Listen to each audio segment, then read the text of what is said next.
Meus amados irmãos, a paz do Senhor, sejam todos muito bem-vindos a mais uma aula de preparação aqui pela nossa classe Maravilhas de Sião. Esta aula ela é destinada a todos os nossos professores da Escola Bíblica Dominical, no campo da Assembleia de Deus em Campo Grande, no Rio de Janeiro. Pastor presidente, pastor Alessandro Malafaia. Bom, eu sou o evangelista Leonardo Souza e ficou em minha incumbência hoje dar continuidade ao estudo referente às lições que nós estamos estudando neste nosso segundo trimestre do ano de 2024, que versam lições estas que versam sobre ordenanças bíblicas. Bom, hoje nós vamos estar falando sobre santificação. Mas antes, eu quero pedir aos nossos companheiros professores que não deixem de registrar as suas presenças na nossa aula, justamente para que nós consigamos aí mensurar a participação dos irmãos nessas nossas aulas de preparação para a nossa EBD. Amém? Bom, eu já vou, sem mais me alongar, vou aqui compartilhar com os irmãos os slides referentes ao estudo dessa nossa lição, que é a lição de número 9, que tem por título Ordenança para uma Vida de Santificação. Vale lembrar que a lição de número 8 falou acerca da importância, ordenança para que nós venhamos a confessar pecados e perdoar. Ou seja, então, quando nós entramos hoje na lição de número 9, é fácil compreender que nós estamos dando uma continuidade. Ela é uma sequência do estudo da lição de número 8. Pois quando nós falamos acerca da importância de confissão, a importância de compreendermos acerca do perdão de Deus sobre as nossas vidas e a importância sobre nós liberarmos perdão aos nossos irmãos, tudo isso envolve sobre santificação, sobre o processo de santificação, que é o que nós vamos estar nos aprofundando no estudo desta lição de número 9. Amém? Bom, o texto áureo da nossa lição é o seguinte: porque esta é a vontade de Deus, a vossa santificação, que vos abstenhais da prostituição. A nossa verdade aplicada da nossa lição é a seguinte: a santificação é um dos aspectos da salvação que envolve separação do pecado e dedicação exclusiva a Deus. Bom, os objetivos da nossa lição são o seguinte: falar que sem santificação ninguém verá o Senhor. Segundo, mostrar que devemos ser santos porque Deus é santo. Terceiro, ressaltar a importância de buscar a santificação. A introdução desta nossa lição, que os irmãos podem tranquilamente acompanhar aí pela nossa revista EBD Betel Dominical, diz o seguinte: buscar a santificação é dever e necessidade de todos os cristãos, pois sem a santificação não se pode ver a Deus, porque Deus é santo e não convive com a impureza. Diante disso, entramos no tópico 1 da nossa lição. Sem santificação, ninguém verá o Senhor. Aí nós temos aí o versículo de referência que diz: segui a paz com todos e a santificação, sem a qual ninguém verá o Senhor. Amém? Bom, nesse tópico de número 1 da nossa lição, é interessante compreendermos acerca de santificação. Então, quando eu falo sobre santificação, nós temos que entender o seguinte: que de acordo com o entendimento que nós temos, santificação tem a ver com separação. Amém? Então, quando nós falamos sobre santificação, nós estamos falando de separação. Ou seja, então, quando nós falamos em nos santificarmos, falamos o quê? Em nos afastar, em renunciar tudo aquilo que esteja em desconformidade com os princípios estabelecidos na palavra de Deus. E sermos dedicados, termos uma exclusividade na nossa vida aos planos, aos propósitos do Senhor para nós. Então, isso é santificação. E quando nós falamos de santificação, é importante ainda termos uma compreensão, enquanto discípulos de Jesus Cristo, que nós estamos num constante processo de santificação. E, biblicamente, nós temos 3 tipos de santificação, a saber, santificação posicional, santificação relativa ou processual e santificação final ou absoluta, que nós vamos rapidamente discorrer sobre elas aqui, para que nós consigamos, então, ter uma compreensão menor do estudo da nossa lição de hoje. Quando nós falamos em santificação posicional, ela é também conhecida como justificação. E é justamente o quê? Quando nós nos posicionamos em aceitar Jesus como nosso único e suficiente Salvador. Nós nos posicionamos por abandonar, por renunciar a uma vida de erros e aceitar a salvação oriunda de Jesus Cristo. Então, essa é o quê? É a santificação posicional. Nossa referência.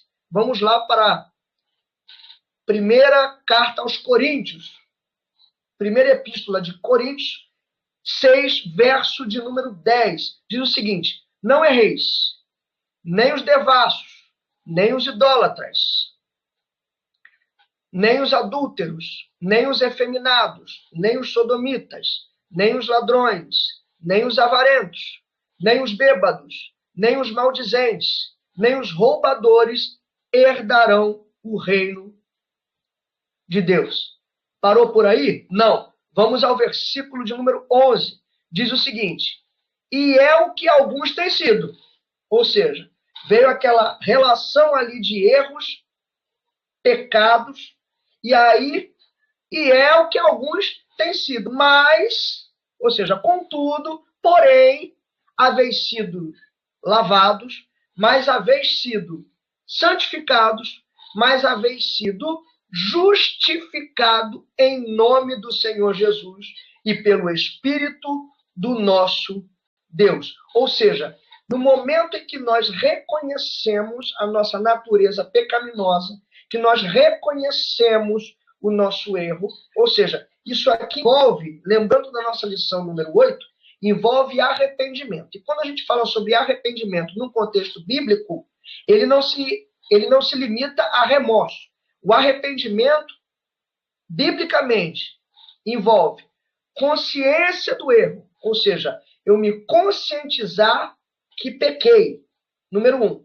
Segundo, o remorso sincero, ou seja, tristeza por haver pecado, ok? Terceiro, a confissão do pecado. Isso tudo envolve arrependimento. Confissão de pecado significa o quê? Declaração de culpa. Por isso que nós vimos em lições iniciais, quando nós falamos sobre a oração, quando nós falamos sobre sermos vigilantes, nós falamos acerca da objetividade na oração. Ou seja, a oração tem que ser objetiva. Quando eu for orar ao Senhor pedindo perdão pelos meus pecados, quais pecados? Por quê? Isso envolve a confissão. Isso envolve declaração da minha culpa. Amém? Então, isso tudo tem a ver com o quê? Arrependimento. Confissão, declaração da minha culpa, da minha responsabilidade. E a mudança de atitude. Ou seja, a renúncia completa, a inconformidade com a continuidade no erro. Isso tudo envolve arrependimento. Agindo dessa maneira, nós alcançamos o quê? A misericórdia. Graça de Deus sobre a nossa vida. Então, isso fala sobre o quê? Quando eu me arrependo do meu pecado, quando eu confesso o meu pecado. Amém? Então, ali, e reconheço Jesus como único e suficiente Salvador, nós somos justificados. Isso é santificação posicional. É o que nós estamos vendo aqui. Amém? Depois disso, temos o quê? Ainda a santificação progressiva ou santificação relativa. Depois que nós nos posicionamos por ter uma vida de santificação, depois que nós renunciamos o nosso erro, nós iniciamos o quê? O nosso processo de santificação. Aí entramos nisso que a gente chama de quê? Da santificação relativa ou santificação progressiva, que nada mais é que o nosso processo contínuo de crescimento espiritual e de conformação ao caráter, segundo o caráter de Jesus Cristo, ao longo da nossa vida. Ou seja, tudo isso ocorre por intermédio, claro, da ação do Espírito Santo de Deus sobre a nossa vida e, obviamente, a nossa leitura constante da palavra do Senhor, oração, constante vigilância e o abandono das práticas pecaminosas. Ou seja, é a ruptura com tudo aquilo que nos afasta do Senhor. Isso daí é o que, Leonardo? É a santificação processual. Então, nós temos santificação posicional, quando nós aceitamos a Jesus Cristo e decidimos, escolhemos ter uma vida fundamentada nos princípios estabelecidos da palavra de Deus. Amém? Quando eu falo sobre santificação relativa, já é o quê? É o início da nossa caminhada em busca da santificação. Ou seja, hoje melhor que ontem, amanhã melhor do que hoje. E aí nós temos o quê? Um crescimento espiritual. Para nossa referência, nós temos em 2 aos Coríntios 3, verso 18, que diz o seguinte: mas todos nós, com o rosto descoberto, refletindo como um espelho a glória do Senhor, somos transformados de glória em glória, na mesma imagem, como pelo Espírito do Senhor. Ou seja, isso aqui fala sobre o nosso crescimento espiritual. Ou seja, a nossa evolução. É o quê? É o processo de santificação.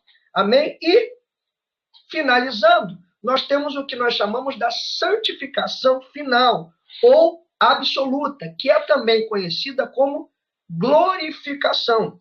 Este é o quê? É o estágio final no que se refere à santificação. Só houve um neste mundo que atingiu esse nível de santificação. Quem foi? Jesus Cristo. Amém? Somente ele. Agora, nós também vamos alcançar esse nível de santificação. Quando? Vamos ver agora. Está aqui, olha. Texto de referência, primeira epístola de João, 3, verso 2. Diz o seguinte: amados, agora somos filhos de Deus, e ainda não é manifestado o que havemos de ser, mas sabemos que quando ele se manifestar, seremos semelhantes a ele, porque assim como é, o veremos. Ou seja, é o nível final da santificação. Por isso que no dia do arrebatamento, a Bíblia diz que os mortos em Cristo ressuscitarão primeiro. E então nós subiremos e seremos o quê? Transformados nos ares. Essa transformação é o quê? É o fim, é o estágio final desse nosso processo de santificação. É quando nós seremos definitivamente libertos de todo resquício desse fracasso, dessa fragilidade pecaminosa deste mundo. Ali nós vamos o quê? Ter uma ruptura e receberemos um corpo glorificado. Por isso que esse estágio final, essa santificação final ou santificação absoluta, é também conhecida como glorificação. Por quê? Será justamente quando nós estaremos completamente sarados de todo pecado. Ali não haverá mácula nenhuma. Será a transformação total e instantânea por intermédio do poder manifesto do nosso Senhor e Salvador Jesus Cristo. Amém? Ou seja, então, essa é a nossa esperança. Por isso que quando nós vemos aqui, fala o seguinte: não é manifestado ainda o que havemos de ser, É isso que João está falando. Ou seja, hoje, né, amados, agora nós somos filhos de Deus. Somos filhos de Deus? Somos. E ainda não é manifestado o que havemos de ser. O que é isso? Tem mais bênção por aí. Tem mais coisas ainda por vir sobre as nossas vidas. É isso que nós estamos vendo aqui. Então, essa santificação é chamada de santificação final ou absoluta. Bom, tendo esse raciocínio, nós já conseguimos discorrer melhor sobre o tópico número 1 da nossa lição, onde nós vamos ver que santificação é essencial para ter comunhão com o Senhor. Segundo, elementos e meios para a santificação. Terceiro, aperfeiçoando a nossa santificação no temor de Deus. Amém? Bom, subtópico 1.1. Santificação é essencial para ter comunhão com Deus. Aqui, ressalto esse fragmento da nossa revista que diz o seguinte: santificação é um processo que inicia no novo nascimento, ou seja, santificação posicional, e se estende por toda a vida do cristão. Santificação processual. Amém? Bom, então, irmãos, quando nós falamos aqui em santificação, nós temos que entender o seguinte: pecado representa uma ruptura.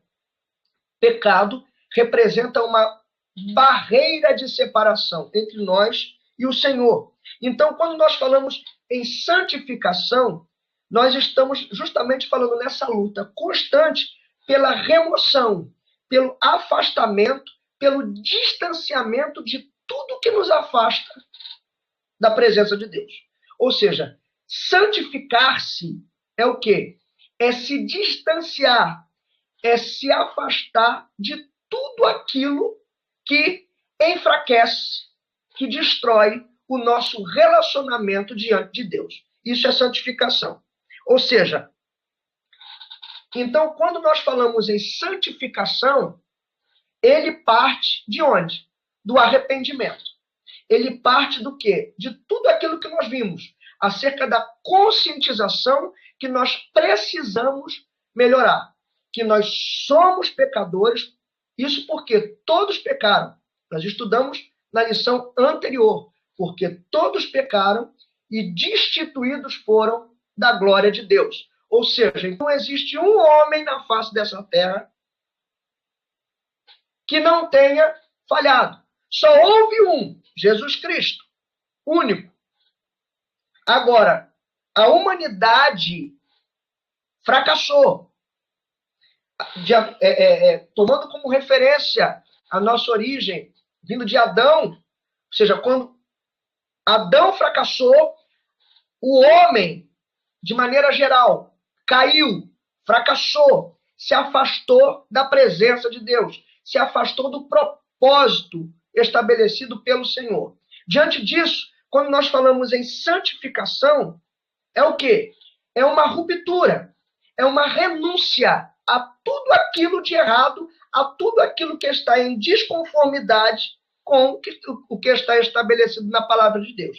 Então, santificação representa o quê? Um inconformismo com a permanência na prática do pecado. Por isso que nós temos como referência lá aos Romanos 12, verso de número 2, que diz o seguinte: não vos conformeis com este mundo, mas transformai-vos pela renovação do vosso entendimento, para que experimenteis o quê? Qual seja a boa, agradável e perfeita vontade de Deus. Então, santificação é o quê?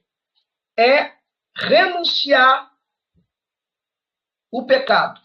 Santificação é mudança de comportamento, mudança de pensamento, de entendimento, tendo como objetivo o quê? Uma vida de exclusividade aos propósitos do Senhor. Então, isso é santificação. Diante deste raciocínio, não há como falar em ter comunhão com o Senhor sem que antes falemos em santificação. Por isso que, logo nesse subtópico 1.1, ele fala o seguinte, que santificação é essencial para termos comunhão com o Senhor. Comunhão é unidade de quê? De sentimento com Deus. Ou seja, para que nós tenhamos um relacionamento íntimo com o Senhor, é essencial que tenhamos uma vida em constante santificação, em constante separação do pecado. É isso que nós estamos vendo aqui. Vamos em frente. Bom, elementos e meios para a santificação. Fica para a nossa meditação esse versículo que diz o seguinte, que cada um de vós saiba possuir o seu vaso em santificação e honra. Quando nós falamos aqui em meios para a santificação, nós estamos falando sobre o que, Leonardo? Santificação processual, santificação relativa. Estamos falando do nosso dia a dia. Quais são as ferramentas que o Espírito Santo de Deus coloca para nos auxiliar nessa fase, nesse processo de santificação? Nós temos o quê? Nós temos a palavra de Deus. Fica para a nossa meditação lá em João 17:17, que diz o seguinte, santifica-os na tua verdade, a tua palavra é a verdade. Nós somos constantemente transformados pelo poder da palavra de Deus. Nós somos santificados pela verdade absoluta da palavra do Senhor. Nesse exato momento que nós estamos estudando aqui a palavra de Deus, a palavra que é a verdade, ela confronta, conflita com essa nossa natureza pecaminosa e, mediante isso, nós, como discípulos de Jesus Cristo, sujeitamos as nossas opiniões, os nossos costumes, aos princípios estabelecidos pela palavra de Deus. Isso fala sobre o quê? Sobre santificação. Sejamos santificados pelo poder da palavra de Deus. Somos ainda santificados pelo sangue vertido por Jesus Cristo. Fica para a nossa meditação aos Efésios 1, verso 17, que diz, em quem temos a redenção pelo seu sangue, a remissão das ofensas, segundo as riquezas da sua maravilhosa graça. O que é isso, Leonardo? O sangue de Jesus Cristo nos purifica de todo e qualquer pecado. Amém? Não existe pecado que o sangue de Jesus não possa nos limpar. Não existe fraqueza que a palavra de Deus não possa nos transformar. Isso são o quê? Ferramentas poderosas que Deus colocou sobre nós. Para quê? Para nos ajudar, para nos fortalecer nessa luta constante pela santificação, sem a qual ninguém verá o Senhor.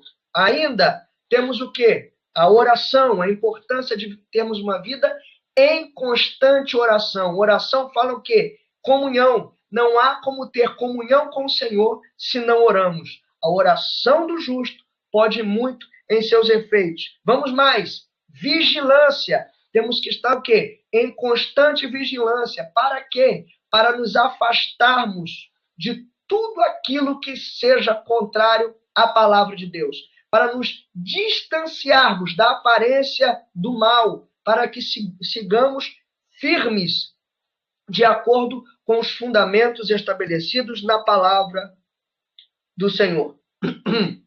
Ou seja, isso tudo que nós falamos aqui são meios de santificação, são meios para que nós venhamos o quê? A mortificar essa nossa natureza pecaminosa e termos uma vida fundamentada nos princípios da palavra do Senhor. Ainda, aperfeiçoando a nossa santificação no temor de Deus. Fica para a nossa meditação este versículo que diz o seguinte, amados, visto que temos essas promessas, purifiquemo-nos de tudo o que contamina o corpo e o espírito, aperfeiçoando a santidade no temor de Deus. Ou seja, processo de santificação, irmãos, exige de nós uma constância, ou seja, é a busca constante pela santificação. Eu tenho que orar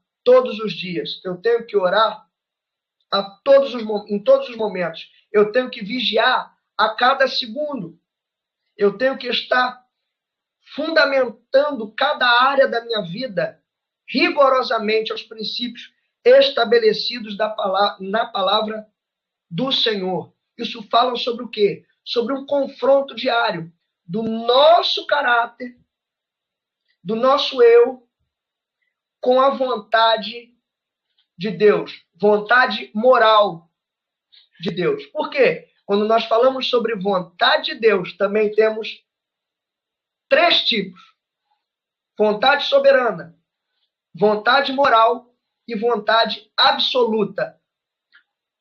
Ou melhor, vontade permissiva de Deus. Então nós temos vontade soberana, vontade moral e vontade permissiva de Deus. Vontade soberana é o quê? Ela é boa, perfeita. É aquilo que Deus quer para as nossas vidas.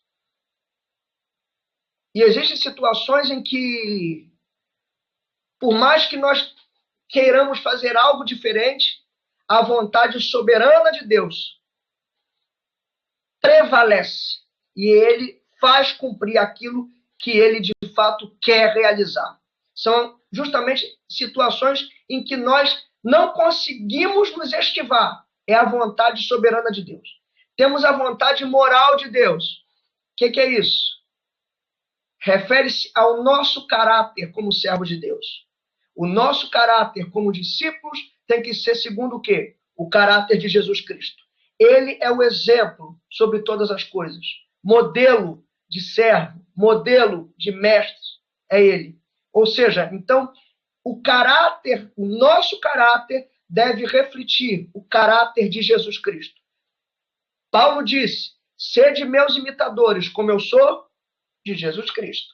Ou seja, então, isso fala sobre o quê? A vontade moral, fala sobre o nosso caráter. E temos ainda a vontade permissiva de Deus. O que é isso? É aquilo que não é o ideal, não é aquilo que Deus de fato deseja para nós, aquilo que Ele quer sobre as nossas vidas, mas Ele permite, em função justamente da desvirtuar da mente humana sobre várias situações. Então, Deus permite algo por conta do livre-arbítrio. Nós temos uma escolha. Agora, nós vamos escolher situações decorrentes daquilo que nós escolhemos fora da vontade soberana de Deus. Não é aquilo que Ele quer, não é aquilo que Ele de fato quer, mas você escolheu e Deus, por ter nos concedido o livre-arbítrio, Ele permite. Por isso que é vontade permissiva de Deus.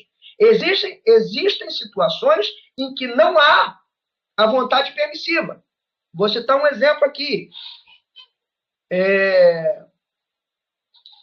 Quando meu pai estava enfermo, eu orei clamando ao Senhor pela cura. E Deus não me atendeu. Por quê? A vontade soberana dele prevaleceu. Por quê? Deus tinha outros planos que seriam cumpridos na minha vida, considerando o quê? O cumprimento do ministério na vida do meu pai. Então, isso é o quê? A vontade soberana de Deus. Agora, vontade permissiva é o que nós vemos acontecendo em muitas nações. O que é isso? Deus permite certas situações justamente pelo povo ter se desviado daquilo que é a boa, perfeita vontade de Deus. Então, isso daí é o quê? É vontade permissiva. Então, aqui, quando nós vemos o quê? O aperfeiçoamento, aperfeiçoando a nossa santificação, ou seja, aperfeiçoando a santidade no temor de Deus, ou seja, fundamentado nos princípios da palavra de Deus. É um confronto diário entre aquilo que nós queremos fazer e aquilo que é a vontade de Deus para nós. Ou seja, isso faz com que nós sejamos o tempo todo o quê? Moldados pelo conhecimento da palavra do Senhor. Amém? Porque Deus não nos chamou para a impureza, mas nos chamou para a santificação. Então, tudo aquilo que é impuro, que é pecaminoso, conflita com a vontade de Deus. Então, nós, quando buscamos a santificação no temor, ou seja, temendo ao Senhor, respeitando os fundamentos da vontade de Deus, obedecendo à voz de Deus sobre as nossas vidas, nós vemos o quê? É uma sujeição do nosso eu à vontade moral de Deus sobre nós. Então, isso justamente tem a ver com o quê? Com o processo de aperfeiçoamento do nosso caráter, segundo os princípios da palavra de Deus. Amém? Bom, seguindo aqui, nós concluímos esse tópico de número 1 da nossa lição e aprendemos que precisamos estar separados do pecado, sem mistura, sem contaminação, para uso particular e exclusivo do Senhor, em constante atividade e em obediência à palavra de Deus. Aí nós entramos no tópico de número 2, que diz o seguinte: sede santos, porque eu sou santo. E aqui fica esse fragmento da nossa revista que diz: as qualidades de Deus devem ser as qualidades do seu povo. Ou seja, se eu sou povo de Deus, eu tenho que ter em mim características que me identifiquem como alguém que tem uma vida fundamentada nos princípios do Evangelho. Amém? Vamos falar melhor sobre isso aqui ainda. Ainda vamos nesse segundo tópico, falar sobre o seguinte: Deus quer um povo santo. Segundo, santificação do espírito, alma e corpo. Terceiro, Jesus quer uma igreja santa e irrepreensível. Bom, neste tópico, irmãos, nós vemos o seguinte: nós temos um mandamento de Deus. Sede santos. É uma determinação. Interessante que esta ordenança da parte de Deus, ela reflete justamente o quê? A chamada de Deus para que o seu povo tenha uma vida em santidade, pureza moral, em imitação ao próprio caráter de Jesus Cristo. É o que nós vimos aqui finalizando o tópico de número 1. Ou seja, ser santo implica diretamente em se afastar de tudo aquilo que está contrário ao que está estabelecido da palavra de Deus. Amém? Tópico de número 2.1 diz o seguinte: Deus quer um povo santo. Fica para a nossa reflexão esse versículo, que diz o seguinte: mas, como é santo aquele que vos chamou, sede vós também santos em toda a vossa maneira de viver. Deus é santo.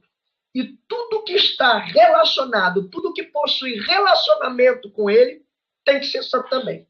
Então, se você, se eu, queremos nos relacionar com o Senhor, nós temos que estar em constante busca pela santificação. Não há como falar em relacionamento com o Senhor onde há a mistura, uma tentativa de coexistir pecado e santidade. Não tem como. E, lamentavelmente, nós vemos, atualmente, pessoas que tentam conciliar o santo com aquilo que não é. Irmãos, não tem como. De uma mesma fonte, não tem como jorrar água doce e salgada ao mesmo tempo. Então, nós temos que compreender que viver em santidade é viver em total renúncia a tudo aquilo que estiver em desconformidade com a palavra do Senhor. Tanto no Antigo Testamento quanto no Novo Testamento, nós temos a santidade como uma característica essencial do relacionamento de Deus para com os seus. Não há como manter um relacionamento com o Senhor sem santificação. Ou seja, o povo de Deus tem que refletir o seu caráter divino e tem que dar testemunho, tendo uma vida coerente, condizente com a fé. Ou seja, na qualidade de povo de Deus, nós temos também que amadurecer essas características em todas as áreas da nossa vida. Todas as nossas atitudes, todas as nossas ações, em todos os lugares e situações, devem refletir a nossa fé, que está fundamentada em Jesus Cristo. Amém? Bom, e aí nós vemos o quê? Santificação do espírito, alma e corpo. Fica aí esse fragmento da nossa revista que diz o seguinte: o processo de santificação atinge o homem em sua totalidade. Isso aqui nos remete a um entendimento sobre integridade. O que é ser íntegro? É ser inteiro. É ser por dentro o que é por fora. Ou seja, em todas as áreas da nossa vida, em todas as situações, nós temos que ter uma conduta condizente com os princípios estabelecidos na palavra do Senhor. Não há como nós sermos fingidos na presença de Deus. Não há como demonstrarmos algo externamente sem que sejamos, internamente. E se a nossa fé está fundamentada em Jesus Cristo, nós temos então que, obviamente, transparecer essa fé, explicitar essa fé por intermédio das obras. Por isso que fala o seguinte, que a fé sem obras é o quê? Morta. Ou seja, como que há maneira da gente falar que eu tenho uma fé firmada em Jesus Cristo se as minhas atitudes, o meu testemunho não evidencia isso? Ou seja, então, santificação tem que ser algo íntegro, tem que ser numa totalidade. Espírito, alma e o nosso corpo também. Então, a minha maneira de me vestir tem que ser uma maneira santa. A minha maneira de me comportar tem que ser uma maneira santificada. A minha maneira de falar tem que ser uma maneira santificada. Aquilo que eu penso, os meus pensamentos, tem que ser pensamentos santificados em tudo, ou seja, numa totalidade, espírito, alma e o nosso corpo. Tudo em total santificação ao Senhor. Fica para a nossa meditação lá, esse versículo, primeira epístola, desculpe, Pedro 1,15, diz o seguinte, 1 Pedro 1,15, diz o seguinte: mas como é santo aquele que vos chamou, sede vós também santos em toda a vossa maneira de viver. Ou seja, tudo aquilo que nós venhamos fazer, que seja santo, que seja algo puro diante do Senhor. Então, isso fala sobre o quê? Totalidade. Santificação. Ou você ou você anda em santificação, ou você não anda. Fidelidade. Não existe ser meio fiel. Ou você é fiel a Deus, ou você não é fiel a Deus. Não há como ser mais ou menos fiel. Fidelidade. Ou você tem, ou você não tem. Amém? Santificação. Então, ou você está em processo de santificação, trabalhando, lutando para santificar todas as áreas da sua vida, ou você não está buscando uma santificação. Então, santificação do espírito, santificação da alma e santificação do corpo. Amém? Jesus quer uma igreja santa e irrepreensível. Fica para a nossa meditação esse versículo lá aos Efésios, que diz o seguinte: para apresentar a si mesmo igreja gloriosa, sem mácula, sem ruga, nem coisa semelhante, mas santa e irrepreensível. Ou seja, quando nós falamos aqui sobre verdadeiramente ser uma igreja santa e irrepreensível, nós estamos falando sobre aquela igreja que vai subir. Ou seja, faz-me lembrar aqui sobre a parábola das 10 virgens. 5 loucas e 5 virgens prudentes, que agiam em conformidade com aquilo que Deus, de fato, queria. Qual era a loucura dessas virgens? Dar mais importância à lâmpada do que ao azeite. Quando nós vemos sobre isto, sobre essas virgens, se nós estamos falando sobre virgens, nós estamos nos referindo a quê? Noiva de Cristo, igreja. Ou seja, dentro da igreja, temos aqueles que agem loucamente e aqueles que agem corretamente. O que é agir loucamente? É agir, não estou falando aqui sobre necessariamente faltas pecaminosas, mas ações que ferem um relacionamento sincero diante de Deus e podem sim prejudicar a nossa salvação. Em função exatamente desse raciocínio que a gente vê aqui, sobre a importância de sermos santos, ou seja, caráter santificado, pureza diante de Deus, e irrepreensível. O que é irrepreensível? A conduta, a maneira de agir. Nós não devemos agir, irmãos, loucamente, dando mais atenção, mais importância à religiosidade do que a um relacionamento íntimo com o Senhor. Claro que isso aqui envolve uma série de situações que numa aula rápida nós não vamos ter aqui condição de estar discorrendo sobre todo esse assunto. Mas o que é agir loucamente? É fazer algo que você acha que é certo, dentro da sua opinião, dentro da nossa convicção, mas que está em desobediência ao que está estabelecido na palavra de Deus. Amém? Ou seja, então nós temos que ter o quê? Uma conduta irrepreensível. Irmão Leonardo deu um exemplo sobre isso. Vamos lembrar aqui de Miriam, irmã de Moisés e Arão. Dada a situação, ela chamou Arão para falar mal sobre a liderança estabelecida por Moisés, seu irmão.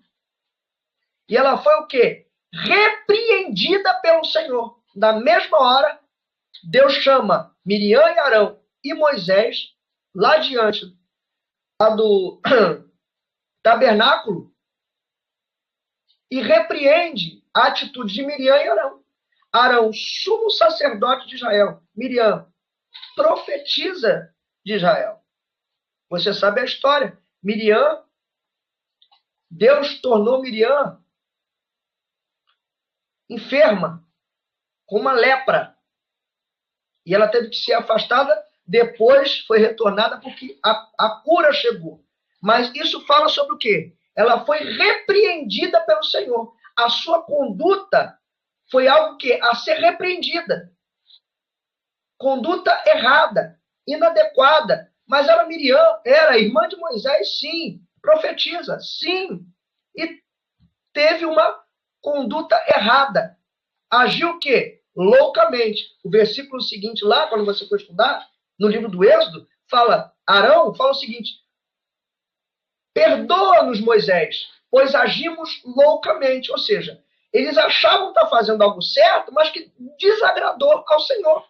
Então, quando fala aqui sobre nós, como sendo servos de Deus, igreja do Senhor, temos uma conduta santa e irrepreensível, fala sobre o quê? Ter uma vida em santidade, ou seja, nos distanciando de tudo aquilo que é errado, pecaminoso, e agimos de forma prudente diante daquilo que Deus deseja para nós. Daí eu peguei esse exemplo aqui, fazendo uma analogia entre as 5 virgens loucas e as 5 virgens prudentes. Ou seja, nós temos que em tudo agir prudentemente, para que não venhamos a ser repreendidos pelo Senhor. Ou seja, porque a igreja que vai subir é uma igreja santa, sem mácula, e irrepreensível. Amém? Então, irmãos, não vamos agir loucamente. Amém? Bom, com isso nós concluímos, aprendemos que as qualidades de Deus devem ser qualidades nossas, do povo de Deus. Amém? Finalizando aqui o estudo dessa nossa lição, a participação do discípulo de Cristo. Fica para a nossa meditação aqui no livro de Apocalipse 22, verso de número 14. Diz o seguinte: bem-aventurados aqueles que guardam os seus mandamentos, para que tenham direito à árvore da vida e possam entrar na cidade pelas portas. Amém? Bom, bem-aventurados aqueles que guardam os seus mandamentos. Irmão Leonardo, o que é que o senhor está falando aí acerca de participação do discípulo de Jesus Cristo? Bom, isso aqui fala, irmãos, justamente sobre as nossas atitudes. Ações que nós temos que adotar. Escolhas que nós temos de fazer. O sangue de Jesus nos purifica de todo pecado. Nenhuma condenação há para os que estão em Cristo Jesus. A palavra de Deus confronta com os nossos erros e ela nos molda a todo instante. Entretanto, irmãos, isto não nos exime da nossa responsabilidade em relação a nos afastarmos de tudo aquilo que desagrada à vontade de Deus.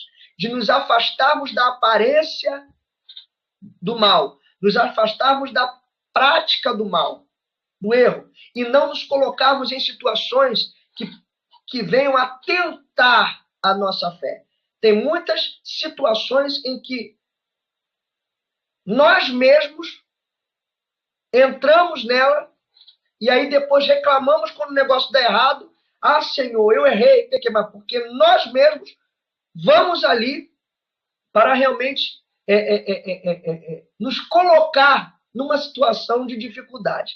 Meu saudoso pai chamava isso dos caçadores de tornado, twister, né? São justamente aquelas pessoas que vão com as suas próprias mãos se colocar em situações de dificuldade, amém? Que venham ali a conflitar com os princípios estabelecidos na palavra de Deus. Então, isso fala o quê? Sobre a nossa participação. A escolha é nossa. Existe um livre-arbítrio. Nós temos que nos posicionar corretamente e renunciar tudo aquilo que venha nos afastar da vontade de Deus para a nossa vida. Amém? Bom, rapidamente nós vamos aqui falar sobre despojeis e revistais. Segundo, separação dos padrões do mundo. E abster-se dos prazeres carnais e de toda espécie do mal. Foi o que eu acabei de falar, né? Se afastar de tudo aquilo que nos afasta de Deus. 3.1. Despojeis e revistais. Fica esse fragmento aí da nossa revista para a nossa análise, que diz o seguinte: são expressões que apontam para uma mudança radical na vida de todo aquele que passou pela experiência do novo nascimento e agora faz parte da família de Deus. Nós estamos falando sobre o quê? Despojar o velho homem, para que nós possamos nos revestir do novo caráter fundamentado em Jesus Cristo. É exatamente isso aqui. Ou seja, abandonar as nossas faltas, o nosso erro, tudo aquilo que desagrada a vontade de Deus sobre as nossas vidas. Para que nós venhamos a viver de fato o quê? Uma nova vida. Ou seja, fala sobre uma mudança radical. É uma ruptura com o velho homem. O que ficou para trás, ficou. Eis que tudo se fez novo. Agora, para que as coisas se façam novas, nós temos o quê? Que abandonar os velhos hábitos. Temos que abandonar velhas atitudes, velhos pensamentos. Por isso que fala sobre o quê? A renovação do nosso entendimento. Eu não tenho como viver uma nova vida na presença de Deus se eu continuar pensando da mesma maneira que eu pensava enquanto eu estava no mundo. Amém? Ou seja, vamos abandonar o velho homem para que nós venhamos a viver de acordo com a nova vida que o Senhor coloca diante de nós pela sua infinita graça. Amém? Separação dos padrões do mundo. Fica para a nossa meditação aos Romanos 12, 2, que diz o seguinte: e não sede conformados com este mundo, mas sede transformados pela renovação do vosso entendimento, para que experimenteis qual seja a boa, agradável e perfeita vontade de Deus. Isso aqui é o quê? A vontade soberana de Deus sobre as nossas vidas. Amém? Para isso, nós temos o quê? Que ter uma ruptura com o mundo. Separação completa dos padrões do mundo. O que é isso? Santificação. Ou seja, nós não devemos nos influenciar pelos costumes, mas devemos nos fundamentar pelos princípios da palavra de Deus. Não devemos nos permitir ser influenciados por ideologias mundanas, mas sim fundamentar a nossa vida, toda a nossa estrutura familiar e de vida nos fundamentos estabelecidos na palavra de Deus. Bíblia fala sobre o quê? Princípios. Então não vamos negociar os princípios estabelecidos na palavra de Deus, nos permitindo levar pelos costumes demoníacos implementados neste mundo. Amém? Então, separação completa dos padrões do mundo.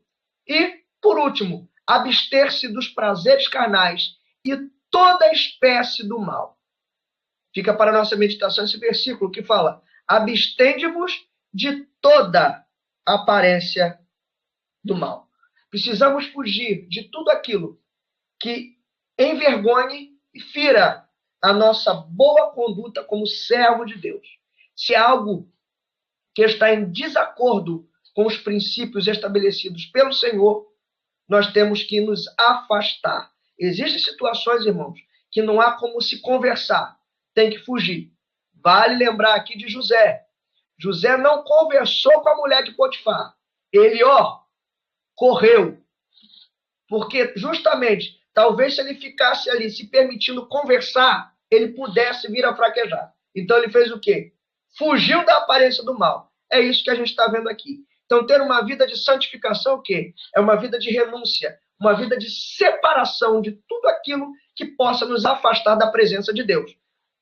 E nos afastarmos, fugirmos da aparência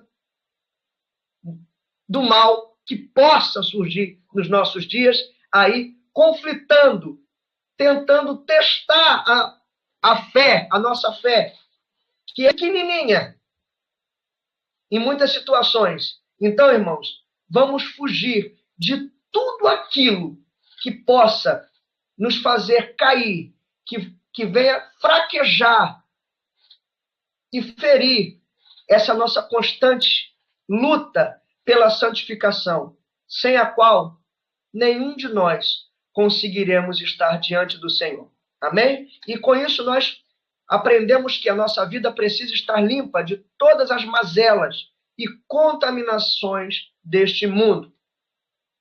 E acredito ter aí discorrido com os irmãos rapidamente os objetivos dessa lição.